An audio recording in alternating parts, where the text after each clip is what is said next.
Assalamualaikum warahmatullahi wabarakatuh. Alhamdulillahirabbil alamin wassalatu wassalamu ala asyrafil anbiya'i wal mursalin wa ala alihi wa sahbihi ajma'in. Saya Syahrul Syahbi Iskandar Zulkarnain, nombor matrik A163956. Saya akan terangkan serba sedikit pengenalan kepada tajuk tugasan kami, iaitu isu-isu gerakan dakwah pada masa kini. Dalam masyarakat Islam secara umumnya, beberapa persoalan, pemikiran wujud dan berleka dalam kalangan masyarakat kita. Ada kalanya ia ditimbulkan oleh ilmuwan-ilmuwan Islam, dan dalam banyak keadaan ia ditimbulkan oleh golongan bukan Islam yang cuba untuk mendalami Islam. Oleh yang demikian, persoalan mengenai pemikiran ini tidak dapat dielakkan disebabkan pelbagai faktor seperti perubahan zaman, masa dan tempat. Ia terjadi disebabkan beberapa faktor seperti wujudnya usaha serangan yang dikenali sebagai Ghazwah Al-Fikri dan Ghazwah Al-Thaqafi ke atas umat Islam. Ini adalah bentuk-bentuk serangan indirect yang dilakukan bagi meruntuhkan pegangan agama masyarakat Islam. Seterusnya boleh meruntuhkan terus Islam itu sendiri. Serangan indirect ini sememangnya mengancam kehidupan masyarakat, terutamanya golongan muda, remaja yang menjadi sasaran. Kerana golongan ini yang dilihat berpotensi untuk dilemahkan melalui pengaruh-pengaruh budaya luar yang merosakkan. Apa itu sebenarnya serangan ideologi barat ni? Serangan pemikiran ataupun ideologi dikenali sebagai Al-Ghazwah Al-Fikri dalam bahasa Arabnya. Ia merupakan satu istilah yang begitu popular dalam kalangan Islam sebagai serangan yang bukan berbentuk fizikal. Ia mempunyai karakteristik yang hampir sama dengan brainwashing atau dengan istilah lain, terutamanya golongan muda, remaja yang menjadi sasaran. Kerana golongan ini yang dilihat berpotensi untuk dilemahkan melalui pengaruh-pengaruh budaya luar yang merosakkan. Seorang memerlukan pembersihan terhadap kepercayaan lama orang tersebut tentang makna kebenaran. Serangan pemikiran ini apabila dilihat dari susunan katanya, sudah jelas bahawa yang dimaksudkan dengan serangan itu bukanlah secara fizikal seperti menggunakan senjata ataupun yang berhubungan dengan gerakan fizikal seperti kekerasan, tetapi lebih kepada menembus akal seseorang, yang mana akal seseorang ini yang menentukan gerak tubuh dan perilaku seseorang.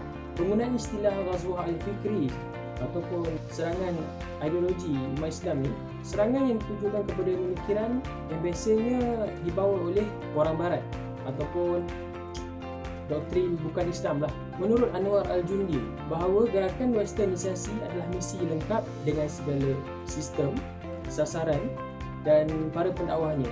Gerakan ini didukung oleh pelbagai lembaga yang terpenting dalam orientalism dan kristenisasi. Gerakan ini menjalankan serangan pemikiran melalui dua jalan, iaitu pendidikan dan media massa. Para tokoh gerakan ini mengatakan bahawa umat Islam dan umat Arab memiliki nilai dan tauladan esensial khusus yang mencegah mereka untuk tidak lebur dalam masyarakat bangsa-bangsa lain.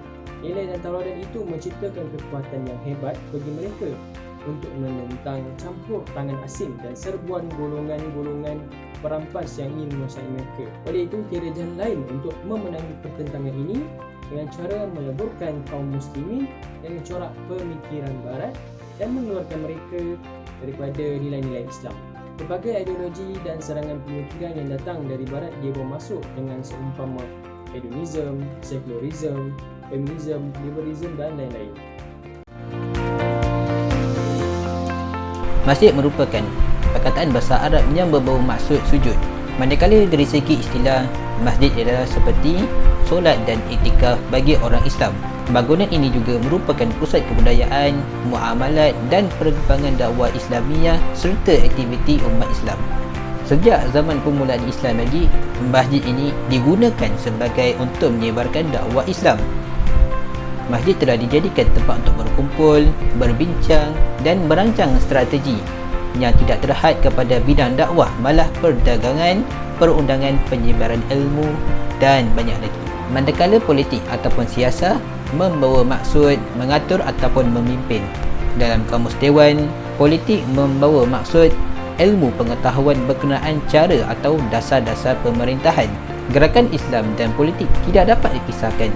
Hal ini adalah kerana untuk menyebarkan dakwah Islamiyah, politik diperlukan. Kebangkitan umat Islam dapat dilihat pada zaman Khalifah Osmaniyah Turki pada tahun 1924. Kebangkitan umat Islam untuk memperbaiki sistem politik dapat dilihat melalui tertubuhnya gerakan Ikhwanul Muslimin. Kemunculan gerakan ini telah memberi kesedaran bahawa politik merupakan salah satu aspek yang paling penting dalam memenuhi tuntutan Islam yang syumul. Namun begitu, masjid merupakan rumah Allah yang perlu kita hormati. Hal-hal yang berkaitan dengan kehidupan seperti politik adalah amat tidak sesuai sekali. Hal ini adalah kerana setiap orang di dalam masjid ataupun jemaah tersebut mempunyai pegangan politik ataupun pemahaman politik yang berbeza mengikut kehendak masing-masing walaupun mereka solat di dalam satu masjid yang sama. Oleh itu, politik adalah soal peribadi yang tidak perlu, yang tidak boleh dicampuri kerana berisiko akan berlakunya perpecahan dalam jemaah tersebut. Sebagai langkah pencegahannya, ahli jawatan kuasa masjid perlulah melarang sebarang aktiviti yang berkaitan dengan politik seperti ceramah, tazkirah dan apa-apa penerangan yang mengandungi elemen kempen bagi parti politik tertentu. Hal ini adalah kerana untuk melindungi umat Allah Subhanahu wa taala daripada perkara-perkara negatif seperti mengumpat, menfitnah, saling jatuh menjatuhkan, caci mencaci dan pelbagai lagi kekotoran yang akan dilakukan oleh kebanyakan politik Islam. Perkara-perkara seperti ini akan mengelirukan umat Islam dengan menggunakan pelbagai alasan yang tidak munasabah seperti politik tidak boleh dipisahkan dengan Islam. Maka apa yang dihalalkan dalam politik akan dihalalkan oleh dalam Islam tersebut. Slogan yang mereka sering gunakan ialah siapa yang menolak politik akan menolak Islam sekali. Hasilnya terdapat pelbagai aktiviti kotor seperti rasuah, penipuan, kronisme dan sistem kapitalis yang berleluasa. Kesimpulannya, politik hendaklah disampaikan mengikut cara Rasulullah sallallahu alaihi wasallam dan di tempat yang sesuai. Kerajaan tidak menghalang parti politik untuk berkempen dan meraihkan kebebasan suara, tetapi elakkan daripada menggunakan masjid untuk menjaga kesucian rumah ibadat tersebut. Apa itu ISIS? ISIS ialah membawa maksud Islamic State Syria and Iraq. Bahkan di dalam bahasa Arab juga ia diberi nama sebagai Daesh, iaitu Daulah Islamiyah fil Iraq wa Bilad Syam. Golongan-golongan ini lebih sinonim dengan golongan yang ekstremis di dalam beragama.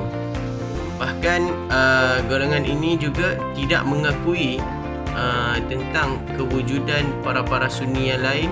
Seterusnya golongan-golongan ini juga kita lebih tahu mereka membawa ideologi ekstremis di mana mereka juga tidak bersetuju dan mereka sanggup berperang dengan para Sunni yang lain sekiranya bercanggahan pendapat dengan mereka.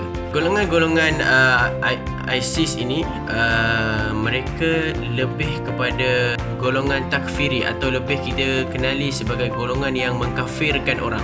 ISIS ini dia percahan daripada kumpulan Al-Qaeda dan seterusnya.